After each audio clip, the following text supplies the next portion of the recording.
ಏನಪ್ಪ ದೊರಿ ಮನೆಯಾಗ ಏನ್ ನಡೆದೈತಿ ಗೊತ್ತೈತಾ?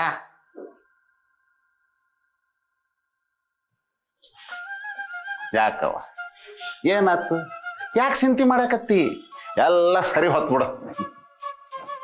ಏನಂತ ಕೇಳಲಿಲ್ಲ, ಏನಂತ ಹೇಳಲಿಲ್ಲ, ಎಲ್ಲ ಸರಿ ಹೋಗ್ತದಂತೆ. ನೀ ಹಿಂಗಾಗಿರೋದಕ್ಕೆ ಅರಮನೆ ಕೈ ಬಿಟ್ಟು ಹೋಗಿರೋದು. ಹೋಗ್ಲಿ ಬಿಡು. ರಾಜುನ್ ಮೈಯಾಗ ಒಂದು ಮುಳ್ಳು ಸಿಗುತ್ತೈತಿ, ಅದು ಅವನಿಗೆ ಚುಚ್ಚಿ ಚುಚ್ಚಿ ಜೀವ ತೆಗಿತೈತಿ. ಕಾಸಿನ ಸರ ಕೂಡ ಒಂದ್ 4 ದಿವಸ ಬಿಟ್ಟು ಕೊಡ್ತೇನೆ ಅಂತ ಬೇಡ್ಕೊಂಡ್ರು ಕೊಟ್ಟೆ ನೀನು. ಕಷ್ಟ ಕಾಲದಾಗ ಜೊತೆಗೆ ನಿಲ್ದಿರೋ ಮನೆಯವ್ರು ಇಟ್ಕೊಂಡು ರಾಜ್ಯ ಆಳೋದಾದ್ರೆ ಹಂಗ.